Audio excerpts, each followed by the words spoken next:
Joining us now here on In the Circle on D1 Softball, powered by 643, an old friend of the show is back. It's been busy a little bit. She's in her sixth season at LMU, off to a fantastic start this season. They're getting set with starting WCC play, believe it or not, ladies and gentlemen, in a week.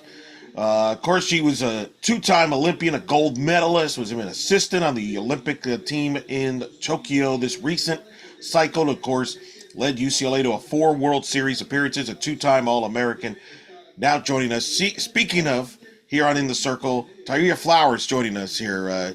I could have done more in your resume, but I figured, Ah, you're busy. So how you doing? I'm good. I'm good. How are you doing? Doing good. Let's talk about this team. I know last year we spoke as I was getting ready to call some of your games at Marymount. You had a lot of injuries. They really decimated the season. How would you classify this year with this team? Because as we'll go in depth on this team here, there's a lot of improvements in a lot of areas. But how would you describe this team in 2026 you got? This team is fun. And not that others weren't, right? I can hear those alumni out there talking smack now, but we've got a ton of speed. We're not completely 100% healthy, but we're healthier than we were last year. So we've had the ability to move some people around and try out some new defenses, 3 freshman pitchers. So it's been a lot to take in and everybody just kind of getting situated. And so I'm excited that WCC's in 1 week, but kind of glad that we have this one more week just to kind of prepare and make sure we're ready to go. Yeah, your team is ranked in the top 25 in the D1 softball mid-major poll. If you would have been told that at the beginning of the season, would you have believed it? I don't know. I want to say yes, right? I think we've got a ton of talent. And when I see them coming in and who the returners are, I say yes, but I think it always just how does the team mesh and what kind of confidence is everybody going into the season with? And can we maintain that? And, our schedule is a little bit different. We didn't open up with OU, Texas, everybody first weekend out. So it kind of gave us an opportunity to ease into some things and see what we can do. And I think that that helped. And they're just continuing to build off of each game. Well, what's glaring here this after this past weekend, we're recording this right before you play your final non-conference weekend before conference play starts. You got a chance to surpass your win total from all of last year. And then what jumps out to me is your pitching staff. You mentioned you had injuries last year on the pitching staff. This year, you've got a 2.60 ERA. You got an over 2.3 run improvement from last year. Talk about that improvement in the pitching staff and the quality you've got now, health wise as well, but talent in the circle. Yeah. We've got a good mix of pitchers that throw up and down. We've got a couple lefties, and those are kind of the ones that we've been waiting to see coming back. And you've seen them. Savannah Hooks just threw her first pitches in a year and a half, I think. So it's nice seeing everybody starting to contribute, and they play well off of each other, and they're super supportive. So watching the pitching staff and just if someone comes out, them having the ability to say, I got you, don't worry about it. So they're doing a lot of those little things really well, and it's paying off. As far as the run production, again, it's that speed. I mean, I don't know if our doubles are where they were last year, but we're putting the ball in play and we're putting pressure on defense and we have the ability to steal some bases and take extra bases when things kind of fall in. So they're exciting and it's contagious. Once somebody gets going, I mean, they just kind of keep playing off of each other. Yeah, offensively, batting average wise, you're up almost 50 points from last year, hitting over 320 as an offense, 279. You mentioned the speed that you've got. Certainly, you got players that like a Avery Francis and a Justine Lambert jump to mind there. Just talk about them and how they set the tone offensively. Yeah, they're just super aggressive, right? And Avery, it's funny because we still kind of joke about it. She'll turn around to the right side and swing every once in a while, but her freshman year here at regionals facing Florida, I mean, she's batting right-handed and hit a home run. So, seeing her on the left side and putting pressure on the defense, the kid is fast and she's still learning about herself as a slapper. So, I think that her kind of looseness and aggressiveness everybody else plays off of. JT was a standout for us last year, very consistent. And this fall, like she only worked on hitting. So she's going back to her main tool is probably slapping and the speed game. Phenomenal bunter, but she's able to stand in and hit a few things. So I think everybody's confidence level is starting to grow. You got a lot of speed, and then you got the big bat with Izzy. Talk about her because she's in double digits, home runs, RBIs, hitting over 300. You've got all that speed, but you need somebody to drive them in, and she's been the one main big part in that middle of the lineup.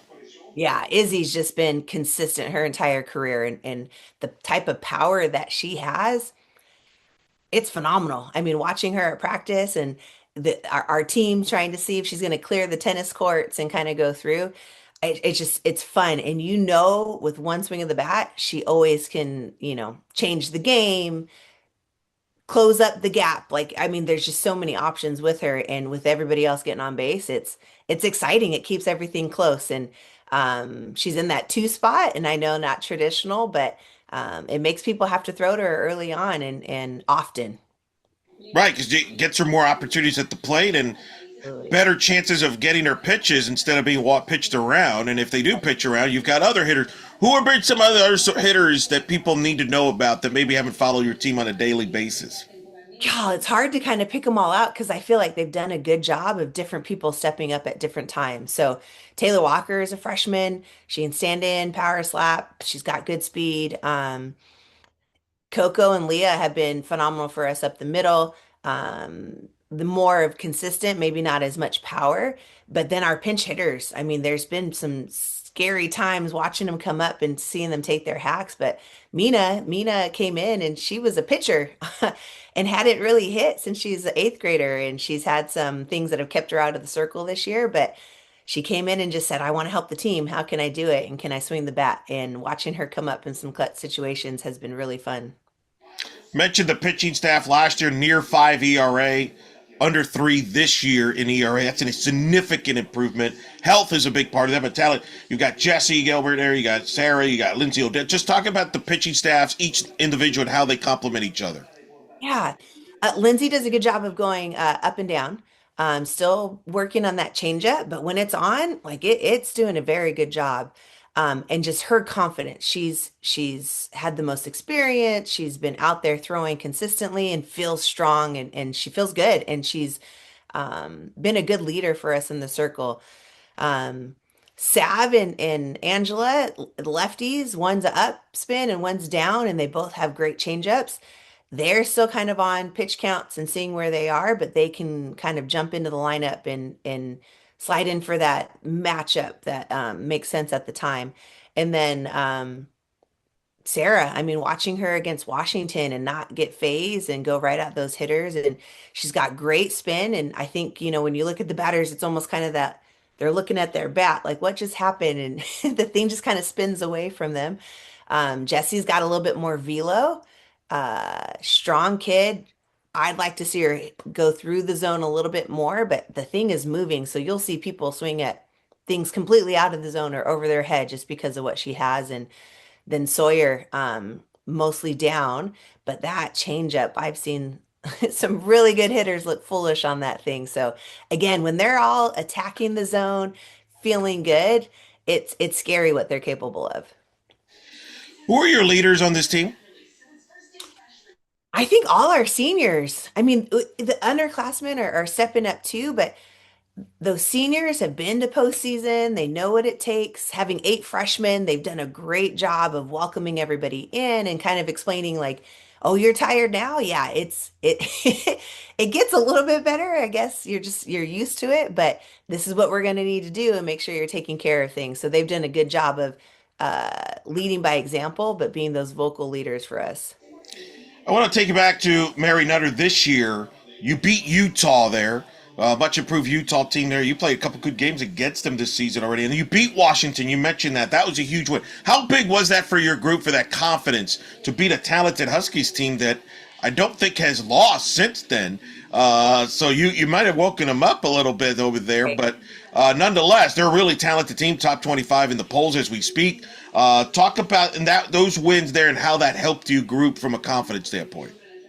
I think that's huge for us because we've seen people get hits and get on base, but we were leaving people on. So the ability to drive them in, and then I think more so for our pitching staff of look at right, you don't have to be so careful. Go through the zone. Yes, don't you can't leave it down the middle, right? But it's just your defense will step up, and I think we saw a lot of that at the Mary Nutter of our pitchers grew because they went at hitters. They weren't too careful. We didn't walk a ton. Our defense was able to step up for them. And then we kind of, I think that was still the phase where we're moving our lineup around and just seeing who's the RBI producers, who can, put the squeeze down and who's good at moving runners. I think we learned a lot about our team, and I think that was a very pivotal time for us to be able to go into even the Judy Garmin and play some tough teams. You also got an opportunity to play Japan, I which did. take me through that experience. What you found out you were playing Japan, a team you know very well, uh, maybe too well Right, from right. a lot of history. You're right. Flashback. Yeah. A lot of fly. That's what I was gonna say. I mean, describe that for me. For you, I mean, it's a great opportunity for your players. I guess we're the best teams in the world, but you have so much history against them. So, what was that like for you? What was that like for your team there and that experience playing Japan? Well, when you get the email, right, from the Marionetter of who are you interested in playing, it's like, absolutely, right? What an opportunity to do that. And then when our team saw them on the schedule, I was surprised at how many of them were just hyped. They kept talking about, I mean, JT was like, that was a dream of mine to be able to play a Japan. And we had Team Toyota come out, I think, the year before. So they had a little bit more idea of what we were walking into. Um, and it's funny because they kept talking about Wayno and just, hey, is she really, 50? I'm like, she is not. Stop. You guys are making too much of this. I said, but hey, but the ball moves and she's got velo. And they came in the dugout just like, oh, yeah, that was really good. I'm like, do you think I would lie to you? I'm not sure, but it was fun. It's a different feeling, right? When the gold medal's not on the line. And then it's different because I don't really have control. You prepare them and you talk about what they can do. And after that, it's like, all right, go compete and have some fun. And they did. And we saw us do some really good things. And then we just kind of saw us be young in the infield and do some silly things. So it was a good experience for them because we've had the opportunity to play Team Mexico, Team USA, and now Team Japan. Who'd they throw against you? We had Wayno started. Oh, Yeah, and they told me, "Oh yeah, she's working on some things." And so she was working on some off speeds and some drops, and then all of a sudden she'd zip a couple in there and then go toe finish. So we got the lefty and the righty. Yeah, you yeah, yeah. you We you got the 1-2 punch. Good yeah, we lord. did. So, like how cool for them, our players, to say they faced two Olympic pitchers. Two of the best there. That's so wild there. I do want to ask you this because I think we haven't talked since this is all played out. But obviously the Olympics in 28 will be held in Oklahoma City due to the facilities there at OKC where the World Series is played there. What's your reaction to that now that that's all official? Obviously there's going to be qualifying going on in there, but World Series at OKC, great facilities. But yet I know you, as someone that grew up in California, maybe some mixed feelings on that. I think obviously excited it's in the Olympics. Amazing facility. USA softball does such a great job, so it makes sense. I think where I don't know, for the athletes going through Tokyo and not having fans and seeing the team not be able to do opening ceremonies and be able to interact with the other athletes, I think that's my question of like how much will this Olympic team get to experience the true overall Olympics? And I think that's the only thing for me. Once the games start, I don't think it matters really where where you are, right? Like you're focused on the games, you're not going to see other competitions.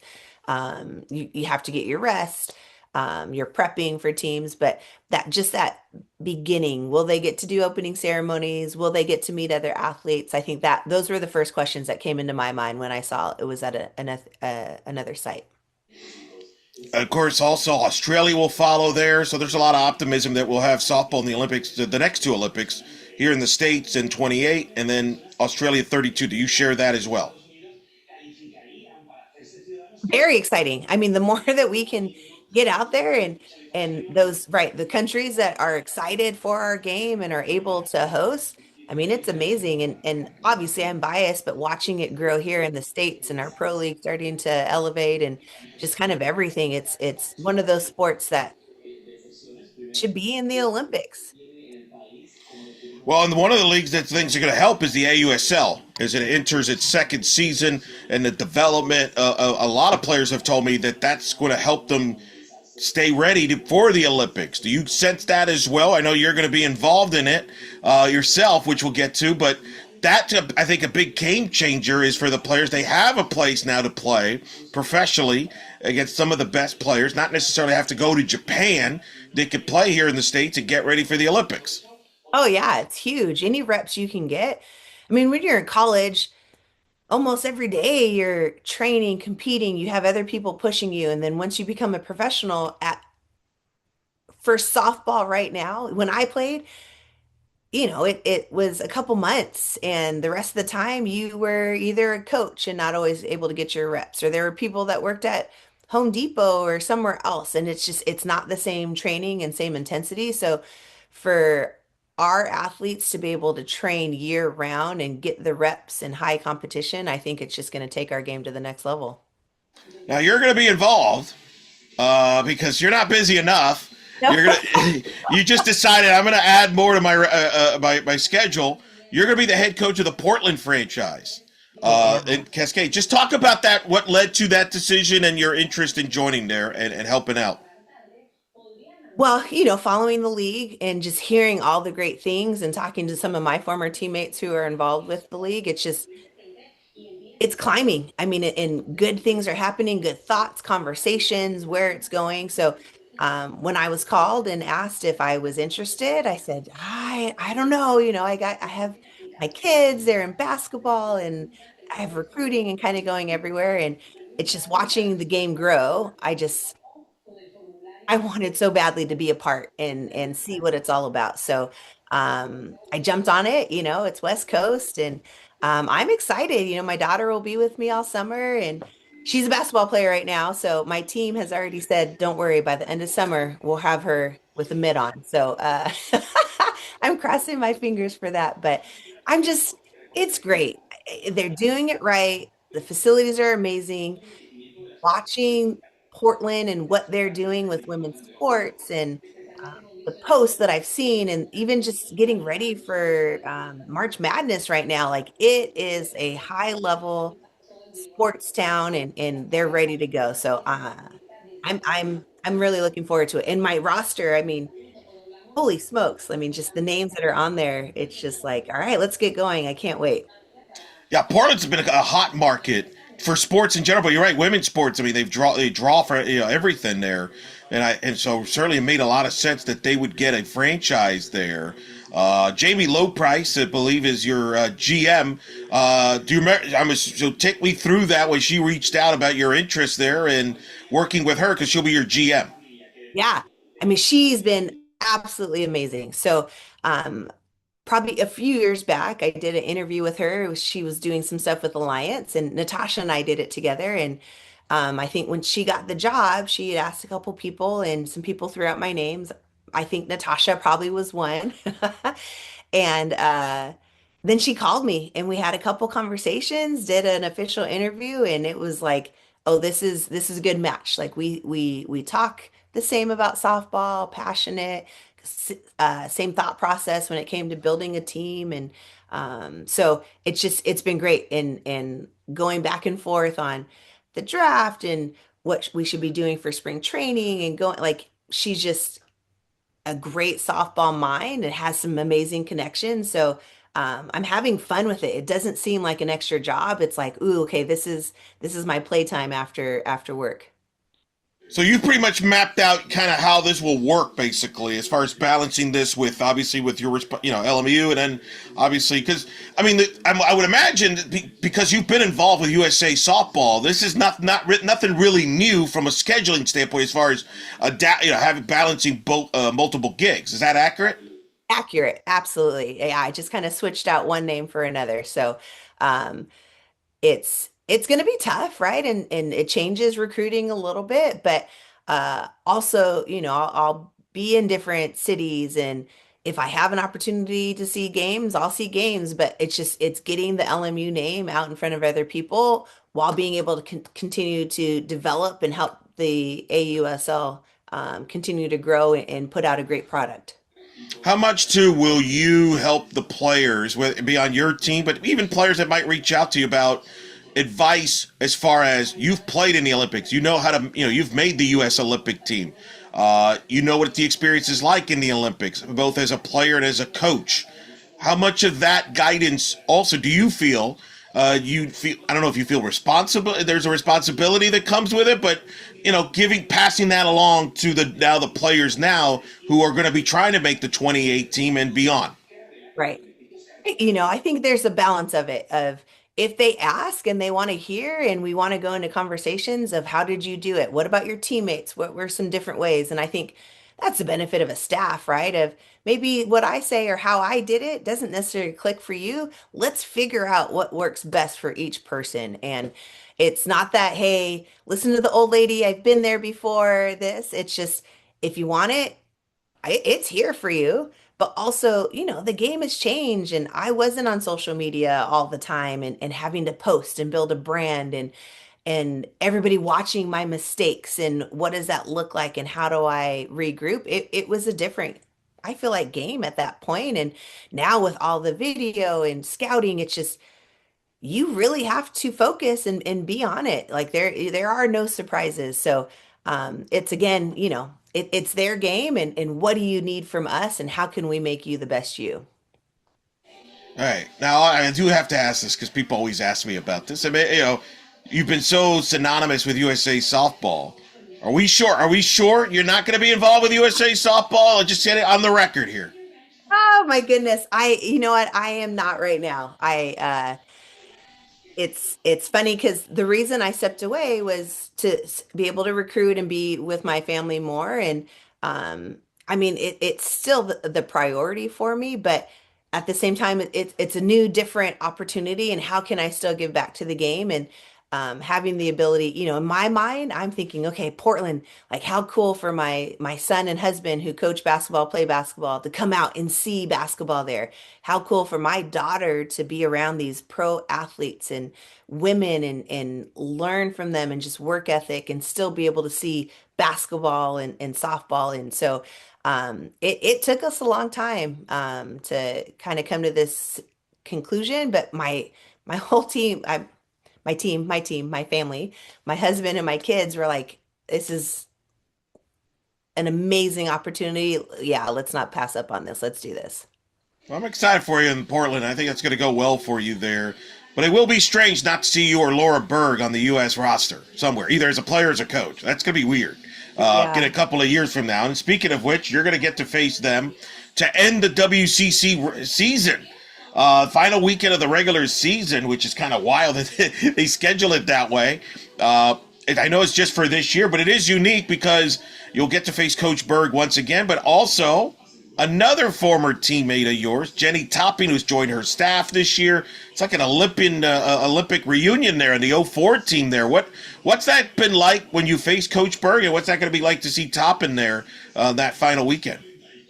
Yeah, Bergie, I mean, she's just a competitor, right? And JT too. So they're going to be prepared. They're going to be feisty. They're going to come out aggressive and they've got a good team. So like you said, it's kind of strange having that be the last one. And I know it's going to be a dogfight. So I'm excited. I always kind of laugh because you always got to keep your eyes open for Laura. Like, is she going to pull a prank on you? Like what's happening with her? But I'm glad those two are together. It's cool seeing everybody giving back to the game, but being able to do it with one of your good friends and teammates. I mean, that's what an experience that is.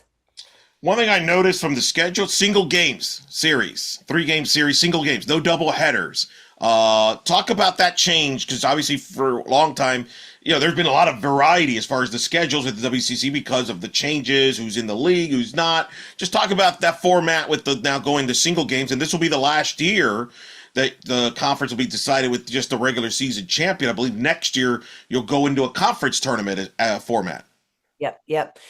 I think it's good for the game. Yes, it spreads it out a little bit. Luckily we don't have Friday classes, so I think that was always the concern, right? High academic schools missing too much, but um for the athletes to be able to give everything that they have on a single day, be able to get that rest and do it the next day, I think it needs to be those single games. And we might be, if not the last, one of the last conferences to go to that format. So I'm excited. I mean, luckily for us, we do have quite a few pitchers on our staff, but for some teams in the past, it's if you had one pitcher, double headers are tough. And just they're exhausting. You're on your feet for 10 hours, it's just they're long days and it's hard to get everything that you need out of your athletes in that format. So I'm looking forward to seeing what it brings. The league, as we talk, is flirting right there as a top 10 league in the sport. Might be as strong as it's ever been. You've added Seattle. I think it's a really good team added to the program. Of course, Santa Clara, you're going to open with the defending champions right off the bat, Coach Carbonado and company. Just talk about the league overall. I know there's been some changes. Oregon State's moving on after this season. There's things that, but yet you're going to go to the conference tournament. So talk about the strength of this league. Is it still prospering despite the changes? Right, right.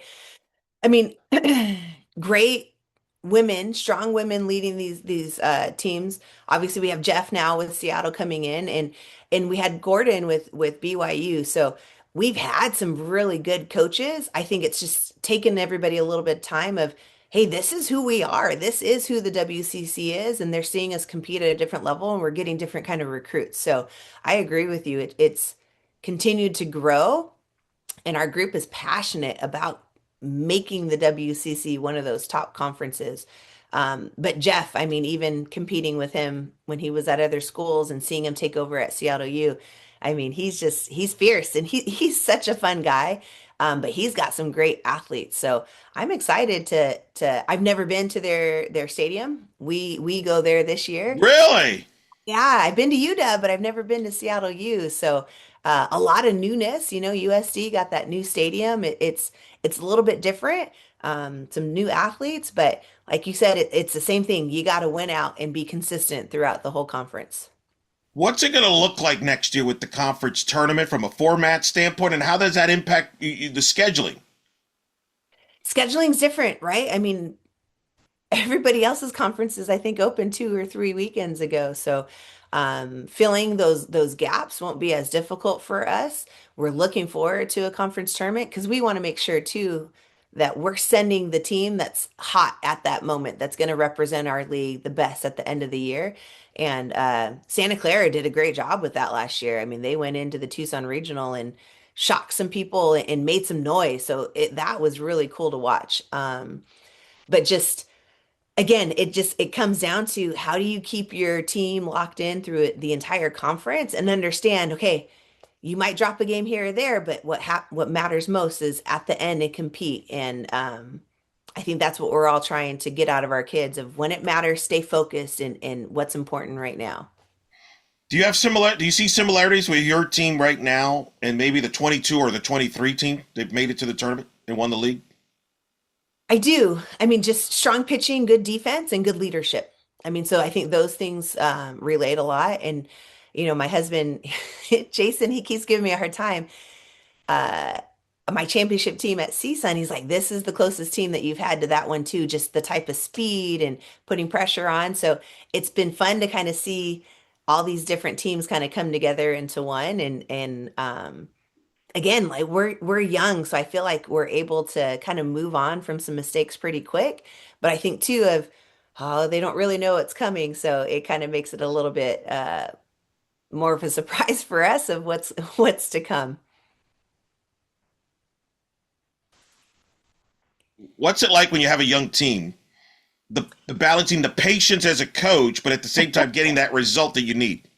Right. So last year, right, we had so many seniors, I could look and they knew exactly like, oh, yeah, okay, I'll go take care of that or I'll talk to that person. So it's I got to be on my toes because all of a sudden someone they're fast and they're moving through and it's like, oh, you're in the wrong spot, or just we've got a different energy and positiveness, and sometimes it can turn into like goofy and it's like, okay, where are we writing that line and what's going on? But I'd rather be around a group of people who are aggressive and making things happen and enjoying what they're doing than trying to have to kind of light that fire under them. So it's a good problem to have of, okay, sometimes we got to rein them in a little bit. So I'm pleased because in the past, right, you tell teams that all the time.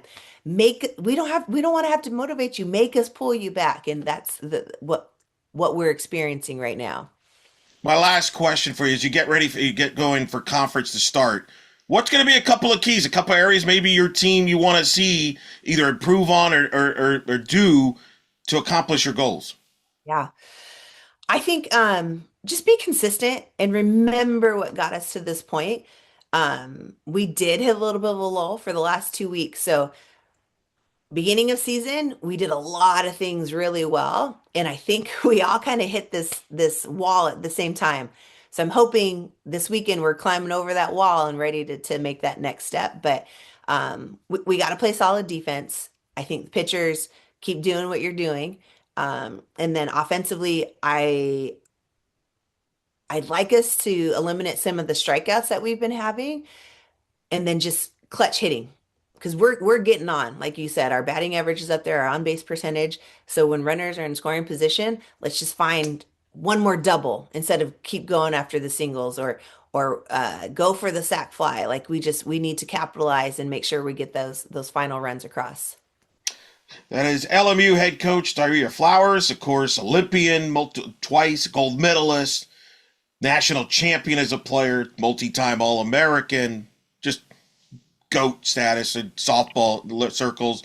Going to be coaching in Portland this summer, which means I'm going to have to try to reach out to you during the summer to see how things are going. We're not doing this long spell anymore. You're going to be No, we can't. No more. no I more. know. Although you're busy. In fairness, you got a life. I don't. Hey, listen, it was great catching up with you. Like I said, always enjoy watching your teams play from afar.